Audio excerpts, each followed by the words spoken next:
¿Qué tal? ¿Cómo están? Nuevamente le doy la bienvenida a estas charlas de café, estas habituales charlas de café que se ha hecho ya costumbre.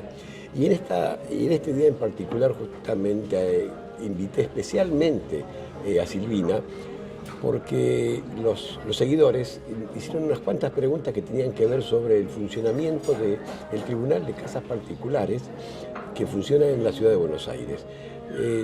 Temas puntuales que han tenido ellos experiencia como demandados, pero hay cuestiones muy especiales, muy individuales que son tenidas en cuenta. Por eso le pedí a mi amiga Silvina, la doctora Silvina Álvarez, que bueno, tiene larga experiencia y nos va a poder explicar. Y me tomé el atrevimiento de anotar algunas de las preguntas que me hicieron. Silvina. ¿Cómo está Jorge? ¿Qué bueno, tal? Muchas gracias por la invitación. La veníamos postergando, pero bueno, finalmente lo pudimos llevar a cabo. Sí.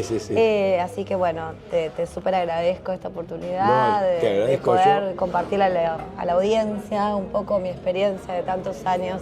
Sí. Yo estaba en deuda porque algunas de estas hacía tiempo que me las habían preguntado y las tenía reservadas para este momento. Ah, bueno, a ver. Para este momento.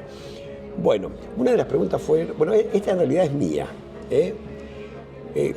¿Cuál crees que es el motivo de la creación de un tribunal especial para el régimen de casas particulares? Bueno, la pregunta es un poco compleja porque tiene que ver con la particularidad que tiene esta relación entre empleadores y trabajadores. Vos sabés, Jorge, que se da en el marco de una casa particular y eso conlleva que las relaciones no sean lo mismo como si fuese una relación en una oficina, ¿no? en un lugar privado, en el ámbito privado del derecho. Entonces, esta particularidad, esta familiaridad que se crea entre el empleador y el trabajador o la trabajadora, hace que en el supuesto de que se arribe un conflicto entre las partes, este conflicto deba dirimirse, en mi entender, y principalmente en un tribunal especializado. No digo con esto que la justicia laboral no pueda llevarlo a cabo, pero sí tiene determinadas particularidades que no son exactamente las mismas a una relación que puede darse en el marco de un comercio o en el marco de otra actividad. Exactamente lo que me hace recordar Silvina es, en la provincia de Buenos Aires, los tribunales que intervienen en temas de casas particulares son los mismos que intervienen en todo tipo de relación laboral. En San Isidro, una vez estaba en una audiencia y cuando yo llego, que ya nos identifican que siempre estamos en este tipo de contiendas de la parte empleadora, me dice, doctor, me dijeron, esto tendría que tramitar más en un juzgado de familia porque parecen más divorcios que otra cosa. Sí. Me causó gracia, pero me dejó pensando y justamente es lo que acaba de decir Silvina. Bueno, justamente y relacionado a esto, Silvina, ¿qué características se pueden destacar en este tipo de juicios? Las características son muchas. En primer lugar, entiendo yo que la figura del empleador, el empleador que podemos ser cualquiera de nosotros, es muy difícil que nos reconozcamos como empleadores.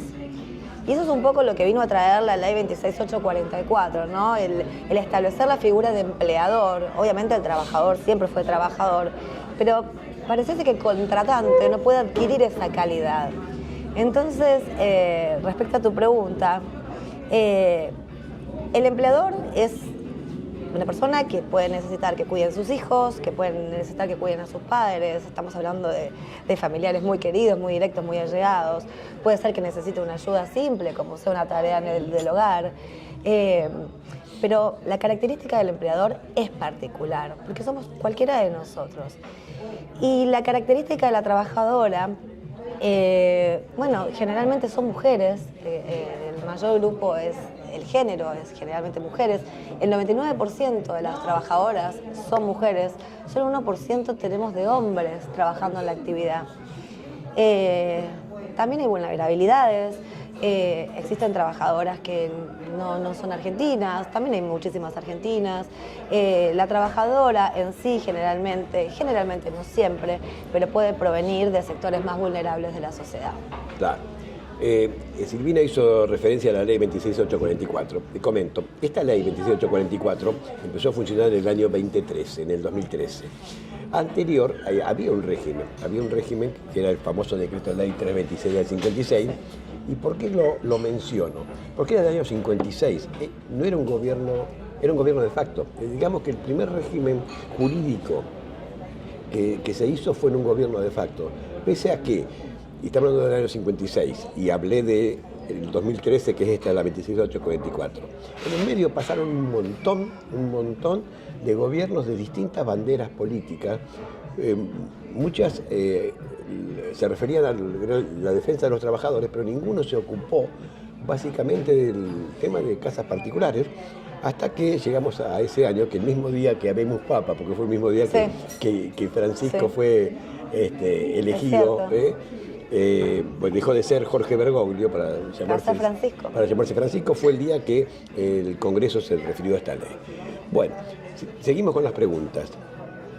¿Qué relaciones has podido observar en estos años que exceden el marco de la relación típica contractual? Y que medio la contestaste recién. Sí. Bueno, esto es un poco lo que vos recién comentabas respecto a lo que te decían en los juzgados de la provincia de Buenos Aires, ¿no? Cuando le llega seguramente un expediente con estas características, se encuentran con situaciones distintas a las propias de un pasillo de tribunales, ¿no? En estos años he visto mucho dolor, mucha tristeza, he visto mucha relación, he visto mucho empleador realmente agradecido, he visto mucho empleador emocionado. Hace poco culminó, se me viene a la cabeza, ¿no? una situación en la que venía difícil, pero las partes arribaron a un acuerdo que pone fin al pleito, obviamente, y el empleador nota que la trabajadora estaba embarazada. Y había sido muy ríspida la negociación. Sin perjuicio de eso, cuando cerramos el acta, el empleador con lágrimas en los ojos le dice a la trabajadora: te felicito porque lograste quedar embarazada después de tanto tiempo. Esas son las relaciones que en este tribunal o en los juzgados de provincia laborales y de todo el país se manejan. Son relaciones muy familiares, son relaciones que han compartido una vida, son relaciones de trabajadores que saben de la vida de su empleador, hasta compartir secretos. Sí, entonces son tan pero tan particulares que hace que las experiencias han sido variadas. Te conté una, te podría contar muchísimas. Sí, no me cabe duda. Pero sí, cuando uno toma una audiencia de este tipo, cuando interviene en una audiencia de este tipo como tribunal, se puede encontrar con infinidad de relaciones. Y generalmente en todas hay un elemento en común, bueno, en casi todas, que es el sentimental. Hay emociones detrás de cada expediente. Sí, sin duda, sí. De hecho, tanto hablábamos de estas charlas, no queremos hacer las técnicas, ¿no?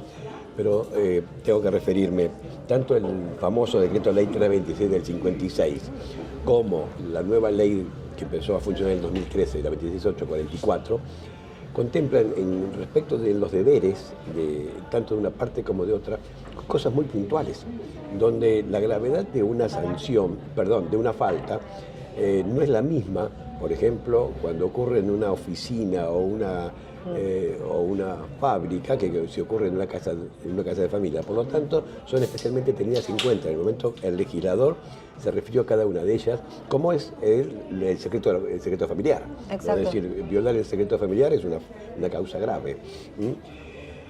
¿Qué cambios sustanciales de un régimen a otro te parece? Yo creo que, por un lado, lo que vino a hacer la ley 26844 es a reconocer los derechos de los trabajadores, ¿no? Y también delimitar un poco los derechos y obligaciones del empleador, ¿no? De los dos lados.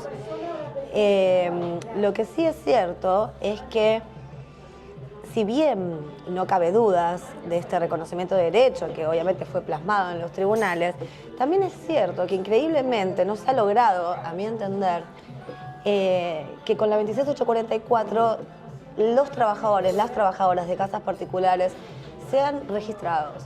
O sea, aún en el momento en el que estamos, sabiendo que la registración de un trabajador de casa particular es realmente económica y además es muy fácil de llevar a cabo, lo cierto es que hay un 78% de trabajadores de casas particulares que no se encuentran regularizados.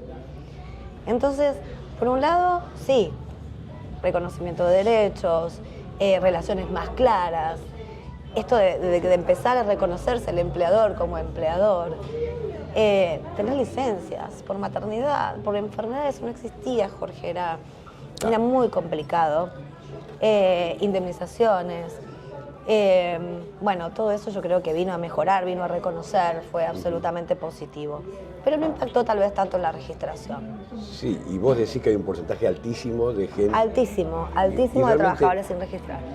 Corre riesgos altísimos porque el famoso indubio pro operario, que si en caso de duda a favor del trabajador, con solo probar que prestó una relación, que la prueba hasta con simples testigos, ya la relación laboral se tiene por acreditada.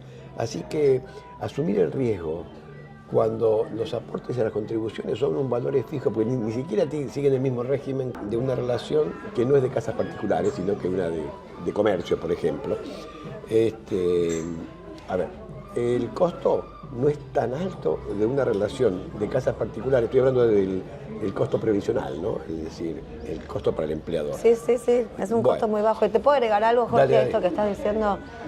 Yo creo que el empleador todavía, ¿no? En esto de no considerarse empleador, no toma dimensión de que el trabajo en casa particular, en las casas particulares, es un trabajo riesgoso.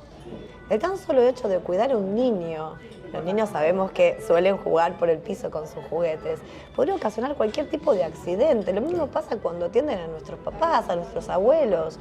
El esfuerzo físico que puede generar la ayuda a una persona adulta también puede conllevar a una enfermedad profesional. Entonces, el hecho de tener registrado al trabajador, registrada a la trabajadora y poder contar con una RT, yo creo que a más de uno puede evitarle un gran dolor de cabeza. Seguro. Entonces, deberíamos seguir hablando de la importancia de la registración de trabajo de casas particulares. Realmente no tiene sentido, no se explica. Es un riesgo muy alto que asume, pero no lo hacen por otra cosa, porque no se dan cuenta, básicamente. Yo creo que sí. Y a lo que decías vos, yo agrego algo más, que es el famoso in itinere, es decir, de la casa al trabajo. En el transporte público y todo eso, cualquier accidente que hubiere es considerado un accidente de trabajo. Sí, en motos a las casas, eso es muy común que los trabajadores de casas particulares se movilicen en medios como motos.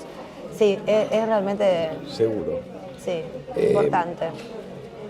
Deberíamos explicar algo, que es el tema del Tribunal de Casas Particulares, que funciona solamente en la ciudad de Buenos Aires. Sí, en el ámbito del Poder Ejecutivo Nacional. Exactamente, y a eso voy. No depende del Poder Judicial, sino del Poder Ejecutivo. Sí. ¿Qué pros y contras tenemos con eso? Bueno, a ver, yo creo que también esto es, el Tribunal de Casas Particulares históricamente dependió del entonces Ministerio de Trabajo, Empleo y Seguridad Social, hoy Secretaría de Trabajo, Empleo y Seguridad Social. Yo creo que históricamente dependió de ese ámbito, pero defiendo la existencia de este tribunal porque creo que es el que más se ha desarrollado en la temática. Obviamente que hay pros y contras. Al estar en el ámbito de la administración pública, el que ejerce la función de presidente del Tribunal de Casas Particulares no tiene facultades jurisdiccionales. ¿Qué son facultades jurisdiccionales? A ver, si pensemos, el empleador no contesta la demanda, queda rebelde, se declara su rebeldía. Rebeldía es cuando la persona... ¿Explico un poco jurídicamente? No, claro. Estamos acá para los que nos siguen, que son muchos amigos que llegan a nosotros por decisión, por convicción, pero no son expertos en el tema del derecho. Bueno, vamos a explicar un poco.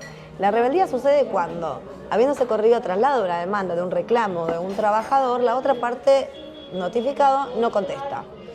Entonces, ante esta situación, nosotros sabemos que la ley de procedimientos permite, por ejemplo, pedirle a un juez la traba de un embargo preventivo. Esa facultad jurisdiccional donde un juez ordena una medida cautelar, el Tribunal de Casas Particulares no lo tiene. Claro, es decir, no puede trabar embargo. No puede trabar embargo. Como tampoco podría ejecutar un crédito porque no tiene facultades jurisdiccionales. Pero todo esto es, a ver, se puede zanjar, obviamente. ¿Qué hace el trabajador? Se presenta ante la justicia, presenta un incidente y si tiene que trabar un embargo, lo embarga. Lo mismo sucede con, luego de haber recibido la sentencia, pensemos que fue favorable para el trabajador, si el empleador no lo abona, obviamente lo puede ejecutar en la Justicia Nacional del Trabajo. La justicia ordinaria, Entonces, correcto. No quiere decir que no se pueda zanjar. Pero de todas formas, ese entiendo yo que podría llegar a ser la contra de que el tribunal justamente esté en el ámbito de la administración pública. Que esto se puede resolver si entra. En este momento en la Ciudad de Buenos Aires se está trabajando mucho en crear juzgados laborales, Sí. y uno muy especial, como en el Foro Civil hay juzgados especiales, el de familia, por ejemplo. Acá también podría haber un juzgado especial que sería para la casa particular. Sí, seguro, seguro. Lo importante es esto, ¿no? Es que el personal, el juez, sea idóneo en la temática, porque creo que va a ser más beneficioso para ambas partes, Sí, sí. Bueno, la tan mentada ley, la ley de bases, que en este momento se está discutiendo en distintos ámbitos. Sí. ¿Cómo repercute en las relaciones laborales de casas particulares? Bueno, a ver, en lo práctico se deroga el artículo 50 de la ley 26844, ¿Qué dice el artículo 50? Que establecía una penalidad, en realidad la duplicación de la indemnización por antigüedad en el caso de trabajo no registrado o registrado deficientemente. Esta situación traía aparejada que el trabajador tenía una indemnización un poco más beneficiosa, bastante más beneficiosa. El doble. Porque era el doble de la indemnización solamente por antigüedad. Correcto. En fin, es una cuestión política que obviamente nosotros no vamos a dirimir ni vamos a opinar. Correcto. Pero un poco esto, ¿no? El porcentaje es tan alto de falta de registración que el temor es que ante la derogación del artículo 50, que justamente penalizaba de alguna manera al empleador que no registró, el empleador crea que realmente no tiene que registrar, porque si no registra no pasa nada. Bueno, esto lo hablamos recién, está totalmente emparentado con lo que decíamos. Estamos hablando de que si se derogó el artículo 50 de la 26844, es posible que el empleador no tenga que pagar una doble indemnización, pero volvemos a esta instancia que repetimos una y otra vez. Mientras la relación laboral esté vigente, pueden pasar un montón de situaciones, entre ellas la posibilidad que lamentablemente sucede, ¿no?, de un accidente, una enfermedad profesional, que sí nos lleva a seguir recomendando que aunque el artículo 50 esté derogado, registren al trabajador. Seguro. Además de la posibilidad que va a tener el trabajador de acceder a un beneficio jubilatorio, acceder a obra social, son todos reclamos que seguramente después pueden ir por otra vía, ¿no? Porque la no registración no significa que no haya otra vía luego para pedirla. O sea, la no existencia, digo, de una indemnización agravada por no registración, no quiere decir que los abogados no encuentren otra vía para reclamar los derechos de los trabajadores. Así que... Sí, de hecho, y le comento a nuestro público, dentro del ámbito jurídico hay discusiones básicamente en este punto. ¿Por qué? Por una cuestión técnica. Si el artículo 50, de la duplicación en caso de falta de registración o registración deficiente, ¿es una indemnización o es una penalidad? Porque al considerar que es una penalidad, ya hay pronunciamientos en distintos lugares del país, donde siendo una penalidad sigue el principio del derecho penal, donde si hay una ley posterior al hecho que es beneficiosa, es decir, para el que tendría que pagar la pena, que en este caso sería el empleador, se aplica. Otros dicen no, es una indemnización y nació y es un derecho adquirido en el momento del distracto. El distracto es el momento que se produjo la desvinculación.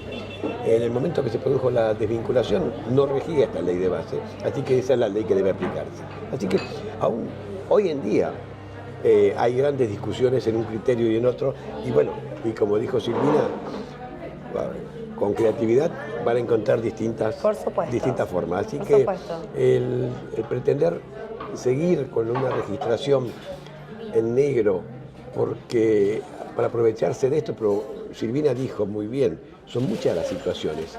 El accidente de trabajo no es un tema menor para dejar de lado.